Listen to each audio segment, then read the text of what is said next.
कोई लेना देना नहीं। इसलिए निद्रा काफी कुछ निद्रा एक बहुत बड़ा एक अनुभव है, काफी कुछ बताने के लिए। निद्रा सबसे सुखद अवस्था होती है तीनों अवस्थाओं में, स्वप्नावस्था, जागृत अवस्था, निद्रा अवस्था सबसे सुखद अवस्था। और उसमें ये स्पष्ट है कि पूरा जगत मेरा लोप हो गया, मेरे शरीर का, तन का, संबंध का, सारे जगत का सबका लोप हो गया, और वही मेरी सुखद अवस्था है। इससे बड़ा स्पष्ट ये एक बड़ा संकेत देती है निद्रा कि ये जगत में कुछ भी आपके सुख का साधन नहीं है। ये सारे सुख, ये कोई सुख देने वाला नहीं है पूरा जगत।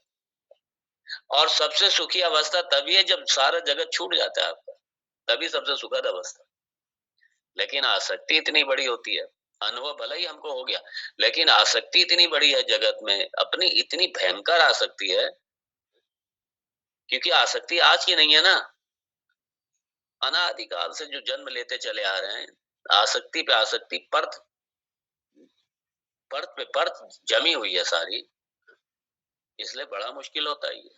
इसलिए हाँ, इसलिए ईश्वर की उपासना, इसलिए निधिध्यासन, ईश्वर की उपासना, इसलिए प्रयास करना पड़ेगा। इसलिए मोक्ष भी एक पुरुषार्थ है, क्योंकि यहाँ पे प्रयास करना पड़ेगा, और भगवान इसी प्रयास कर रहे हैं। भगवान भी चाहते हैं कि हम सूक्ष्म शरीर तो हमने समझ लिया,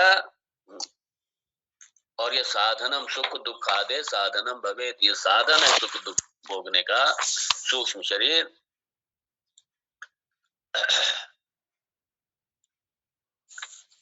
और हाँ, विदुहु आत्मना बुधाः भवेत शरीरम अन्यत। अन्यत, अन्यत मतलब ये एक दूसरा शरीर है, मतलब जो स्थूल शरीर है उससे हट करके ये दूसरा शरीर है, अन्यत। तो ये भवेत शरीरम अन्यत, ये अन्यत मतलब दूसरा शरीर, ये है दूसरा शरीर। और विदुहु, विदुहु, विदु मतलब क्या? जानो। बुधा विदुहु, जो ज्ञानी जन हैं, जो विवेकी हैं, वो जानते हैं इसको, वो इसको सूक्ष्म शरीर के रूप में जानते हैं। मतलब ये सूक्ष्म शरीर जो है, ये दूसरा, अन्य दूसरा शरीर है, अन्य शरीरम दूसरा शरीर है। तो इसलिए एक स्थूल शरीर हो गया और ये सूक्ष्म शरीर हो गया, ये दूसरा शरीर है।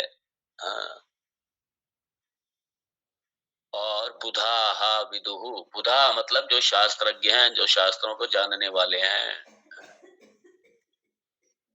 यहाँ आत्मज्ञानी नहीं, बुधा को आत्मज्ञानी के रूप में ना समझिए, मतलब सिंपल विवेकी, यहाँ जिन्होंने कम से कम सूक्ष्म शरीर को अपने से अलग समझा है। स्थूल शरीर पहले, स्थूल शरीर के बाद सूक्ष्म शरीर, और दोनों शरीर अपने से अलग जाना है, शास्त्रज्ञ हैं वो।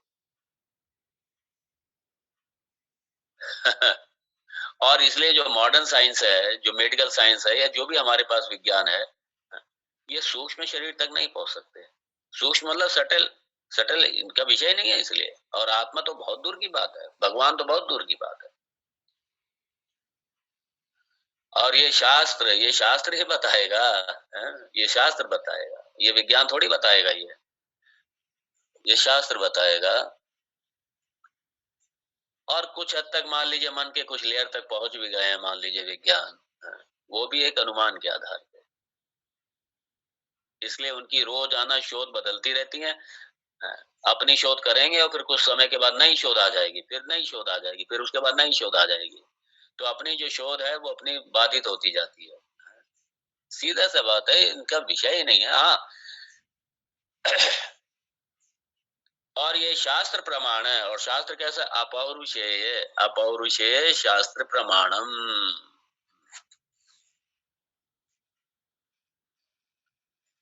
तो ये शास्त्र प्रमाण है इसमें। इसलिए जो जो ऐसे शास्त्रों के साथ में जानने वाले हैं, वो ये बताते हैं, भगवान जी कह रहे हैं, भगवान जी कह रहे हैं, वो ये बताते हैं कि अन्यत शरीरम, इसलिए जो सूक्ष्म शरीर है वो दूसरा शरीर है स्थूल शरीर के बाद में। और ये इसके एक अपना अलग रोल है, और ये साधन है, ये भोग आयतनम नहीं है, भोगालयम नहीं है, ये भोग साधना में है, ये साधन है भोग का। और इसी के द्वारा ही जीव अपने कर्मों को भोगता है, इसी के द्वारा सारे कर्म भी होते हैं, इसी के द्वारा सारा भोगता भी है। और बिना इसके शरीर क्या मृत हो जाता है शरीर। शरीर तो पड़ा है लेकिन सूक्ष्म शरीर, अब निद्रा में क्या होता है, सूक्ष्म शरीर अव्यक्त अवस्था में चला गया अपना, और इसीलिए क्या होता है, स्थूल शरीर काम करना बंद कर देता है बिल्कुल, स्थूल शरीर भी पड़ा होता है।